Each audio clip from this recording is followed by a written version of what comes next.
പക്ഷേ ഏട്ടൻ എന്തിനാ മറ്റൊരാളുടെ കീഴിൽ ജോലി ചെയ്യുന്ന? ഏട്ടന് തന്നെ 10 പേർക്ക് ജോലി കൊടുക്കാൻ കഴിയും. ഞാൻ അങ്ങനെ ചെയ്യണമെങ്കിൽ എന്തെങ്കിലും ബിസിനസ് ചെയ്യേണ്ടി വരും. അതിനൊക്കെ ബേസിക്കലി പണം വേണ്ടി വരും. വലിയ മുതൽ മുടക്കൊന്നുമില്ലാതെ ചെറിയ എമൗണ്ടിൽ തന്നെ തുടങ്ങാലോ. ചെറുതായിട്ട് തുടങ്ങണമെങ്കിൽ പോലും അതിനും പണത്തിന്റെ ആവശ്യം ഉണ്ടാവില്ലേ? അറിയാവുന്നവരോട് ചോദിച്ചു വാങ്ങാലോ ഏട്ടാ. അത് വേണ്ട. അനുവിന്റെ സർജറി സമയത്ത് നമ്മൾ അനുഭവിച്ചത് അറിയാലോ. പണം തരുമെന്ന് വിശ്വസിച്ച ആത്മാർത്ഥ സുഹൃത്തുക്കൾ പോലും എന്നെ വിട്ട് പോയി കഴിഞ്ഞു. വിട്ടിട്ട് പോയവരെ നോക്കണ്ട. ഏട്ടന് അത്ര അടുപ്പമില്ലായിരുന്നുവെങ്കിൽ ആ കാറിൽ വന്ന ആള് അന്ന് സർജറിക്ക് കാശ് ഏർപ്പാടാക്കി തരില്ലായിരുന്നല്ലോ.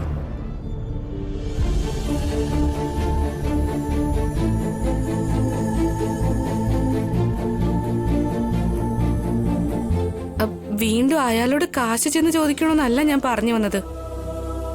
അങ്ങനെയുള്ള ആൾക്കാർ ഇനിയും കാണുമല്ലോ, അവരോട് ചോദിക്കാലോ എന്ന് ഉദ്ദേശിച്ച്. ഇല്ല വസുന്ധര, പണത്തിനു വേണ്ടി ഇനി ആരോടും കൈ നീട്ടരുതെന്നാണ് എന്റെ ആഗ്രഹം. ഞാൻ എവിടെയും പോവാനും തീരുമാനിച്ചിട്ടില്ല. നീ ചോദിക്കാതെ പണം തന്നാൽ കുഴപ്പമില്ലല്ലോ അഭി. അച്ഛാ,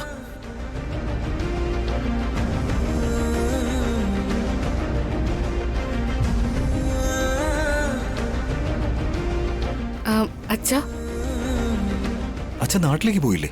പോകാൻ മനസ്സ് വന്നില്ല അഭി. എന്തു പറ്റി അച്ഛാ? മനസ്സ് വല്ലാതെ വേദനിക്കുന്നു അഭി. മനുഷ്യൻ എന്താ ഇത്രയ്ക്ക് മാറിപ്പോകുന്നേ?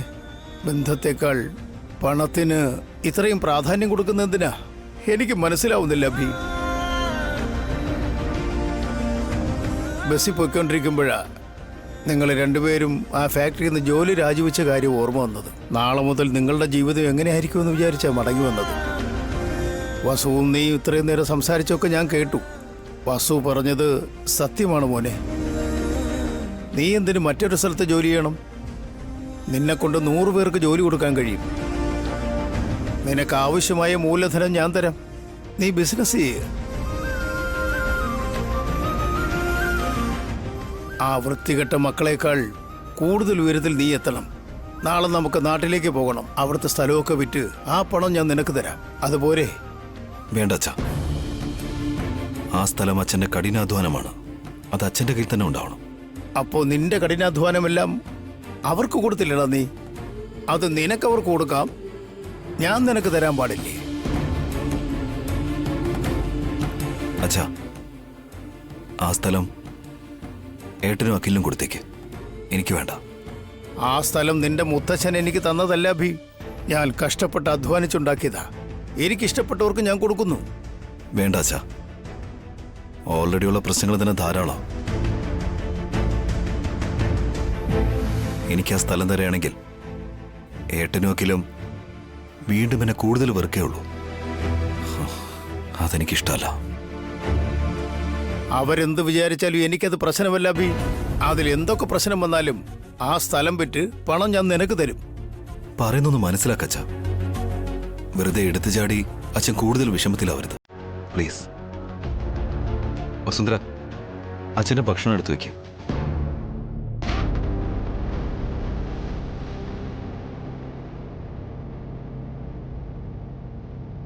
എന്താ മോളെ ഇവൻ ഇങ്ങനെ? അവനെ മനസ്സിലാക്കണമെന്ന് പറഞ്ഞു. എന്നെ എന്താ മനസ്സിലാക്കത്തെ? ഏട്ടനെ പറ്റി അച്ഛന് നന്നായിട്ട് അറിയാലോ. അച്ഛൻ കൈ കഴുകിയിട്ട് വാ, ഭക്ഷണം എടുത്ത് വെക്കാം. സ്ഥലം വിറ്റ് പണം വാങ്ങാവുന്ന സമ്മതിച്ചാൽ ഞാൻ കഴിക്കാം, ഇല്ലെങ്കിൽ കഴിക്കില്ല. നാളെ രാവിലെ അതിനെപ്പറ്റി സംസാരിക്കുക അച്ഛാ. ഇപ്പൊ അച്ഛൻ വന്ന് ഭക്ഷണം കഴിക്ക്. നോക്കുമോളെ വസു, ഈ പ്രശ്നത്തിൽ നീ എൻ്റെ കൂടെ തന്നെ നിൽക്കണം. അഭിയുടെ സൈഡിൽ നിന്ന് സംസാരിച്ചാൽ പിന്നെ ഞാൻ നിന്നോട് സംസാരിക്കില്ല. ഈ സ്ഥലം വിറ്റ കാശ് നിങ്ങൾ വാങ്ങുന്നത് വരെ ഈ വീട് വിട്ട് ഞാൻ ഇവിടുന്ന് പോകില്ല.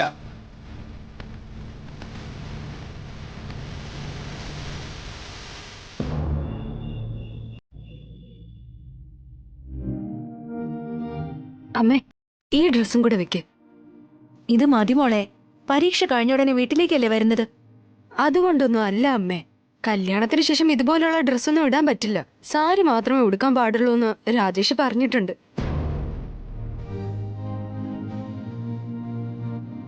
ലഗേജൊക്കെ എടുത്ത് വെച്ചായിരുന്നോ? നാളെ രാവിലെ തന്നെ പോണം കേട്ടോ. എല്ലാം പാക്ക് ചെയ്തു വെച്ചാ. കാവ്യയുടെ കൂടെ നമ്മളും ലഗേജ് പാക്ക് ചെയ്യുന്നത് നല്ലതല്ലേ ഏട്ടാ? കോളേജിൽ പോകുന്ന അവളല്ലേ, അതിന് നമ്മളെന്തിനാ ലഗേജ് പാക്ക് ചെയ്യുന്നത്? എങ്ങോട്ടെങ്കിലും പോണം. ഇനി നമ്മൾ ഈ വീട്ടിൽ നിൽക്കേണ്ട ആവശ്യമില്ല. ഈ വീട്ടിലല്ലാതെ പിന്നെ വേറെ അങ്ങോട്ട് പോകാനാ? കുടിലാണെങ്കിലും സാരമില്ല ഏട്ടാ. ഇങ്ങനെയുള്ള ആൾക്കാരുടെ ഇടയിൽ താമസിക്കാൻ എന്നെ കൊണ്ട് പറ്റില്ല. വേറെ വീട് കണ്ടുപിടിച്ച് നമുക്ക് പോവാം.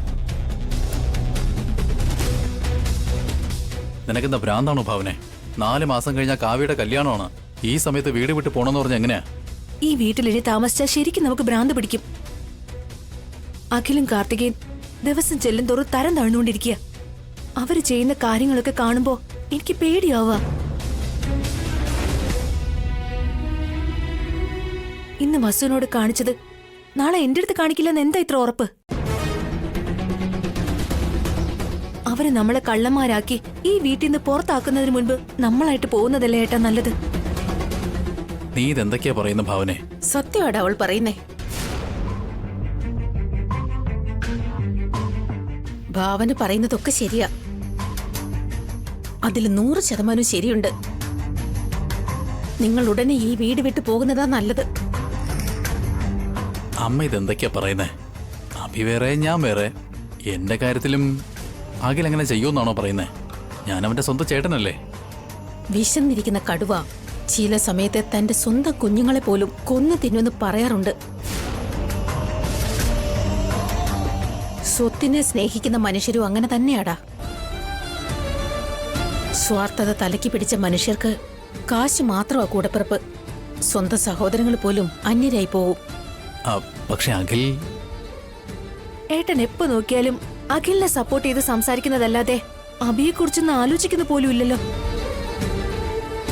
ഏട്ടന് വിവരമില്ലെന്ന്, ഏട്ടനൊന്നും അറിയില്ലെന്ന് അഖിലും കാർത്തികയും എത്ര തവണ ഏട്ടനെ അപമാനിച്ചതാ. പക്ഷെ അഭി എപ്പോഴെങ്കിലും അങ്ങനെ ചെയ്തിട്ടുണ്ടോ?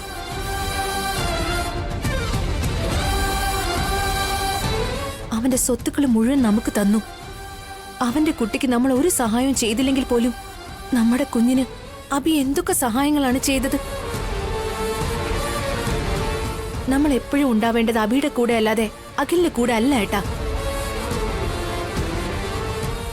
അതെ ഭാസ്കർ, നിങ്ങൾ ഒറ്റയ്ക്ക് താമസിക്കുന്നതാ നല്ലത്. എന്താ അമ്മ ഇത്? സഹോദരങ്ങൾ പരസ്പരം സ്നേഹിക്കണം, ഈ കുടുംബം ഒന്നായിരിക്കണമെന്നൊക്കെ അമ്മയല്ലേ പറഞ്ഞിട്ടുള്ളത്? എന്നിട്ട് ഒറ്റയ്ക്ക് താമസിക്കണമെന്ന് പറഞ്ഞ? അതെ ഭാസ്കർ, അബി ഈ വീട് വിട്ട് പുറത്ത് പോയപ്പോ തന്നെ ഈ കുടുംബം ചിന്ന ഭിന്നമായി. എന്റെ കണ്ണിൽ എന്റെ മക്കൾ നിങ്ങൾ 3 പേരുവാ. ഇപ്പോ നിങ്ങളുടെ കൂടെ അബി ഇല്ല. പിന്നെ നീയും അഖിലും സഹോദരങ്ങളെ പോലെ അല്ല. ഭാവിയിൽ നിങ്ങൾ രണ്ടുപേരും ശത്രുക്കളായി മാറും.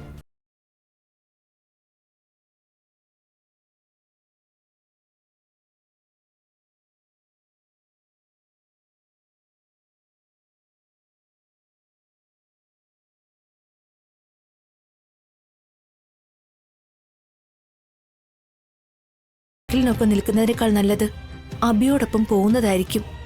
അബിക്കൊപ്പം മാത്രമേ നമുക്ക് സന്തോഷമായിട്ടിരിക്കാൻ പറ്റൂ.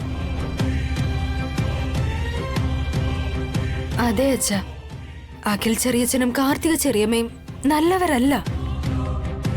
എന്റെ എൻഗേജ്മെന്റ് നടക്കാതിരിക്കാൻ അവരെന്തൊക്കെ ചെയ്തു? അഭി ചെറിയച്ഛൻ വളരെ നല്ലൊരു മനുഷ്യനാ.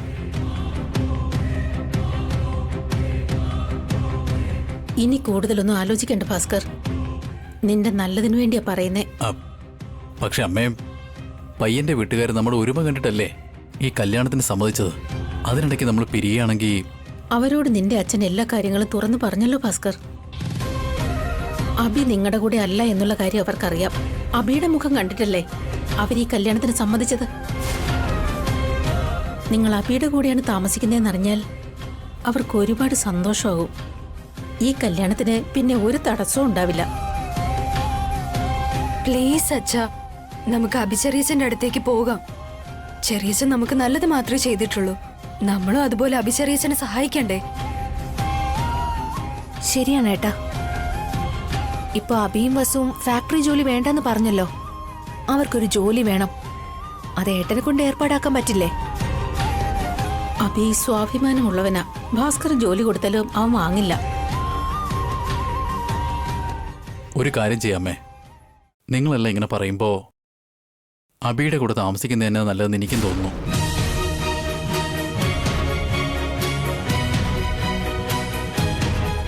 എന്റെ പകുതി സ്വത്തം വാങ്ങി ഞാൻ അബിയുടെ അടുത്തേക്ക് പോകുന്നുണ്ട്. ആ കാശ് ഉപയോഗിച്ച് അബിയോട് എന്തെങ്കിലും ബിസിനസ് ചെയ്യാനും പറയാം.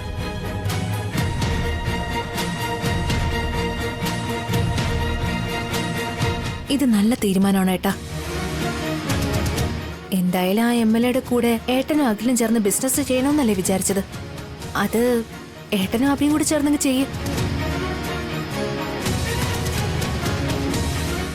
ബിസിനസ് ചെയ്യാന്ന് പറഞ്ഞാ അബി സമ്മതിക്കും. അതുപോലെ ചെയ്യൂ ഭാസ്കർ. നീയും അബിയും ഒന്നിച്ചു കഴിയണം. നാളെ തന്നെ അതിനുള്ള കാര്യങ്ങൾ നോക്കാമേ. അഖിലിനെപ്പോലുള്ള കാര്യങ്ങളൊക്കെ അവസാനിപ്പിച്ച് നമുക്ക് അബിയുടെ അടുത്തേക്ക് പോവാം.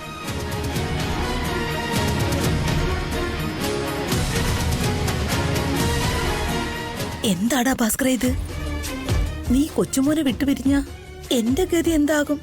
നിങ്ങൾ ഓരോരുത്തരും ഇങ്ങനെ വേർപിരിഞ്ഞു പോയാ എനിക്ക് പിന്നെ എന്താ ഒരു എന്റർടൈൻമെന്റ്? നിന്നെന്താ ചെയ്യാൻ പോകുന്നെന്ന് കണ്ടോ?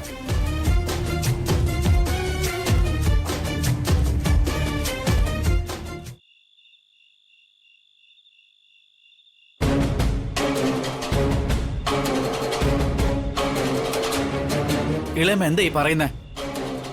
ആന്റി പറയുന്നത് സത്യമാണോ?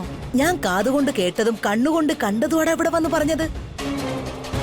നാളെ കാവ്യെ കോളേജിൽ തിരിച്ചാക്കിയിട്ട് ഭാസ്കറും ഭാവനയും അബിയുടെ വീട്ടിലേക്ക് താമസിക്കാൻ പോവാന്ന്. ഭാസ്കർ അവന്റെ ഷെയർ അബിക്ക് കൊടുത്തിട്ട് അവര് രണ്ടുപേരും കൂടി ബിസിനസ് തുടങ്ങാൻ പോവാണെന്ന്.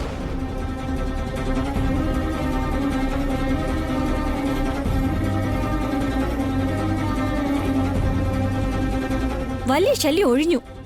ഭാസ്കരേട്ടനും ഭാവനയെടുത്തിയും ഈ വീട് വിട്ടു പോവുകയാണെങ്കിൽ അമ്മയും കൂടി ആ വീട്ടിലേക്ക് പോകും.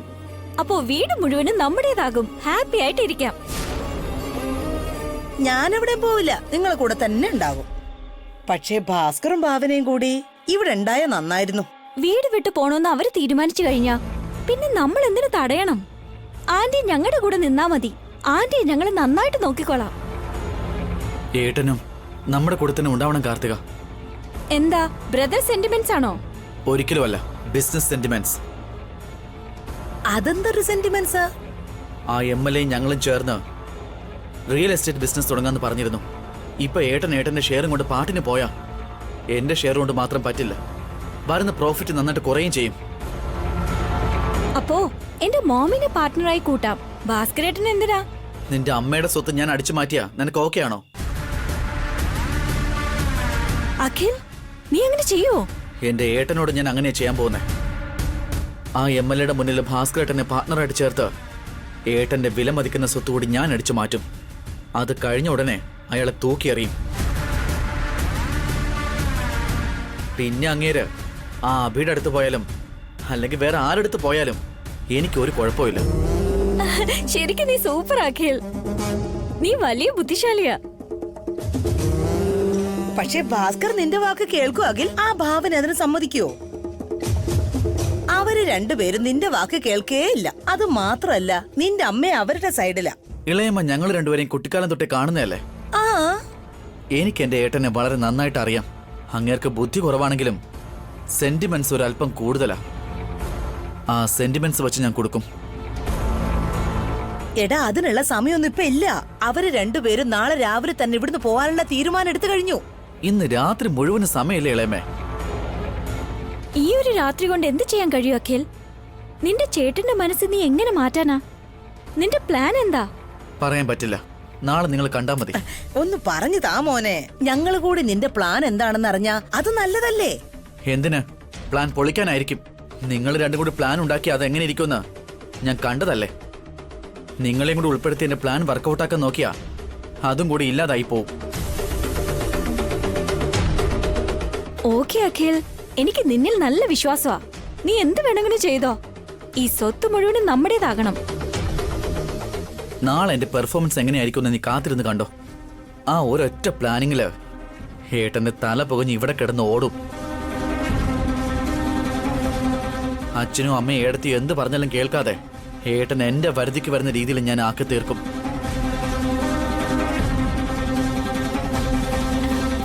എന്തൊക്കെ പറഞ്ഞാലും അഖിൽ ജീനിയസ് ആണ് ആന്റി. അവന്റെ ടാലന്റ് കണ്ടിട്ടാ ഞാൻ കല്യാണം കഴിച്ചത്. കല്യാണത്തിന് മുന്നേ ഇവന് ഇത്രയും ബുദ്ധിയില്ലായിരുന്നു. നീ വന്നു കയറിയതിനു ശേഷം ഇവന് ബുദ്ധി ഉദിച്ചത്. ആന്റി, അപ്പൊ എന്റെ ടാലന്റ് ആണോ അവന് കിട്ടിയത്? അതെ, കുഴി തോണ്ടാനുള്ള നിന്റെ ബുദ്ധിയും നിന്റെ അമ്മയുടെ കുരുട്ട് ബുദ്ധി അഖിലിനും കിട്ടിയിട്ടുണ്ട്.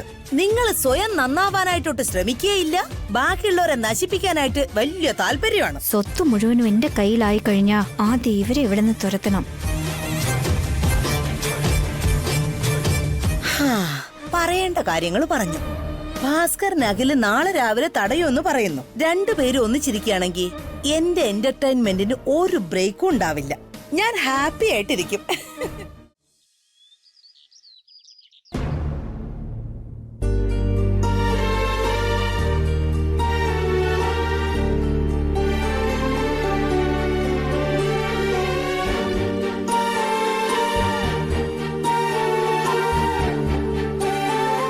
ഏട്ടാ, കോഫി. അച്ഛന് കൊടുത്തോ? രാവിലെ കുടിക്കാൻ വെള്ളം കൊടുത്തു, പക്ഷെ അച്ഛൻ കുടിച്ചില്ല. അതിനുശേഷം കോഫി കൊടുത്തു, അതും കുടിച്ചില്ല. കഴിക്കാൻ എന്താ വേണ്ടെന്ന് ചോദിച്ചു, ഒന്നും കഴിക്കില്ലെന്നും പറഞ്ഞു. അതെന്താ അങ്ങനെ? അച്ഛന് സുഖമില്ലേ? അത് ഞാൻ ചോദിച്ചായിരുന്നു. ശരീരത്തിന് കുഴപ്പമൊന്നുമില്ല, മനസ്സിനാ പ്രശ്നമെന്ന് പറഞ്ഞു. ഇതെല്ലാം രാത്രിത്തെ ടോപ്പിങ്ങിനെ പറ്റിയാണോ? ആ കാര്യത്തെപ്പറ്റി ഞാൻ ചോദിച്ചില്ല. പറ്റുമെങ്കിൽ ഏട്ടൻ തന്നെ വന്ന് ചോദിക്ക്. അച്ഛൻ എവിടെ ഉണ്ട്? അകത്തുണ്ട്. 1 2 3 4 5. 5ന്റെ പേരെന്താ? ആ, 5 പോയി വിളിച്ചോ. 6 7 8 9 10. 10ന്റെ പേരെന്താ? പാവയ്ക്ക. ആ, 10 അകത്തേക്ക് വെക്കോ.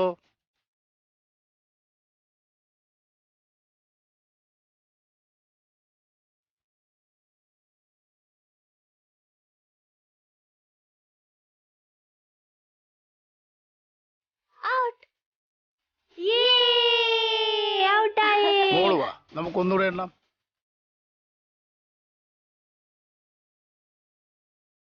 ആ, 1 2 3 4 5. 5ന്റെ പേരെന്താ? മാങ്ങ. അച്ഛാ, ഇതാ കോഫി കുടിക്ക. അച്ഛാ, കോഫി കുടിക്കാനാ പറഞ്ഞേ. നീ നമ്മുടെ നാട്ടിലേക്ക് വരാവുന്ന സമ്മതിക്ക്, അപ്പ കുടിക്കാം. ഇപ്പൊ നാട്ടിലേക്ക് എന്തിനാണ് അച്ഛാ? അവിടെയുള്ള നമ്മുടെ സ്ഥലമെല്ലാം വിൽക്കാൻ പോകുന്നു. നല്ല വില കിട്ടിയാൽ നമുക്കങ്ങ് കൊടുക്കാം.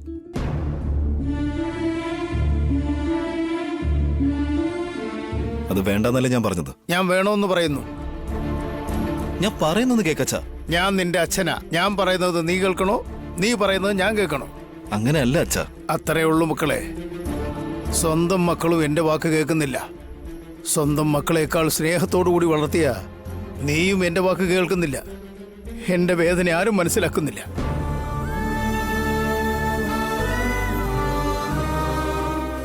ഇന്നലെ രാത്രി ഞാൻ എല്ലാ അച്ഛനോട് വിശദമായി പറഞ്ഞതല്ലേ. എനിക്കാണെങ്കിൽ അച്ഛനെ നാട്ടിൽ കഴിയുന്നത് തന്നെ ഇഷ്ടമല്ല. അച്ഛന് കൃഷിയിൽ താല്പര്യമുള്ളതുകൊണ്ട് മാത്രമാണ് ഞാൻ ആ നാട്ടിൽ പോകാൻ സമ്മതിച്ചത്. ഇനി വേണമെങ്കിൽ അച്ഛന് ഞങ്ങളുടെ കൂടെ തന്നെ കഴിയാം. ആ സ്ഥലം വിറ്റിട്ട് ഞാൻ നിങ്ങളുടെ കൂടെ കഴിയാം. സ്ഥലം വിൽക്കുന്ന കാര്യം നടക്കില്ല അച്ഛാ. എന്നാ നീ എന്റെ കൂടെ പോര്. ഇപ്പൊ നിനക്ക് ജോലിയൊന്നുമില്ലല്ലോ, നമുക്ക് എല്ലാവർക്കും കൂടി അവിടെ അങ്ങ് കഴിയാം. വേണ്ട അച്ഛാ, ഏട്ടനും അഖിലും എന്നെ തെറ്റിദ്ധരിക്കും. അവരെ കുറിച്ച് നീ എന്തിനാ ആലോചിക്കുന്ന അഭി? ആലോചിക്കാനായിട്ട് എനിക്കും അവര് മാത്രമല്ലേ ഉള്ളൂ അച്ഛാ. ദാ നോക്കഭി, ഈ ഗുണമാണ് നിനക്ക് വേണ്ടെന്ന് പറയുന്നത്.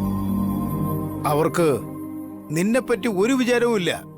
അവരെ കുറിച്ച് നീയും ആലോചിക്കേണ്ട യാതൊരു കാര്യവുമില്ല. നീ നിന്റെ ഭാര്യയും കുട്ടികളെയും കുറിച്ച് ആലോചിക്ക്, എന്നെ കുറിച്ച് ആലോചിക്ക്. നാട്ടിൽ നമുക്ക് സമാധാനത്തോടെ കഴിയാം, സന്തോഷത്തോടെ കഴിയാം. സോറി അച്ഛാ, ഞങ്ങൾ അങ്ങോട്ടേക്ക് വരില്ല. നമുക്ക് പോവാ അച്ഛാ, നാട്ടിൽ പോയിട്ട് കൊറേ നാളായില്ലേ? അതെ അച്ഛാ, എന്തായാലും നമുക്കിപ്പോ ഹോളിഡേയ്സ് അല്ലേ, നാട്ടിലേക്ക് പോയി നമുക്ക് എൻജോയ് ചെയ്യാം. എന്റെ ഫ്രണ്ട്സ് എല്ലാവരും സമ്മർ ട്രിപ്പിന് പ്ലാൻ ചെയ്തിരിക്കുക അച്ഛാ. നമുക്ക് നാട്ടിലേക്ക് പോയാലോ? കണ്ടോ ഭി, കുട്ടികൾക്ക് പോലും അങ്ങോട്ട് വരാനാ താല്പര്യം. കൊണ്ടുപോകാന്നേ. നമ്മൾ എവിടെയും പോകുന്നില്ല മക്കളെ. വേണമെങ്കിൽ ഈ അവധിക്കാലത്ത് നിങ്ങൾക്ക് ഇഷ്ടമുള്ള ഗെയിംസിൽ ഞാൻ ജോയിൻ ചെയ്യിപ്പിക്കാം. മനസ്സിലായോ? നമുക്ക് ഗെയിംസ് ഒന്നും കളിക്കണ്ട അച്ഛാ, നമുക്ക് നാട്ടിൽ പോയാ മതി. നാട്ടിൽ പോയിട്ട് ഗെയിമൊക്കെ കളിക്കുക അച്ഛാ. അങ്ങനെയല്ല അച്ഛാ. ഞാൻ പറയുന്ന കേട്ടാ മതി.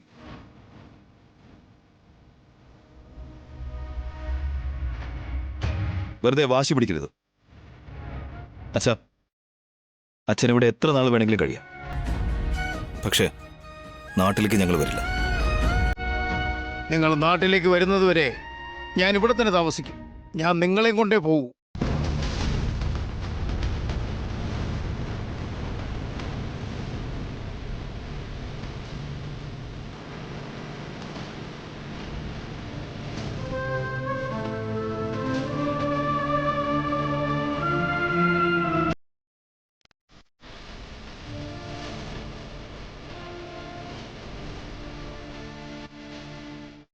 എന്താ മോളെ അഭി ഇത്രയും പിടിവാശി കാണിക്കുന്നേ? ഇതെങ്ങനെ മാറ്റാൻ കഴിയും? അത് എന്നോട് ചോദിച്ചാൽ ഞാൻ എങ്ങനെ പറയാനാ അച്ഛാ? ഏട്ടനെ വളർത്തിയ അച്ഛന് തന്നെ ഏട്ടനെ പറ്റി അറിയാം.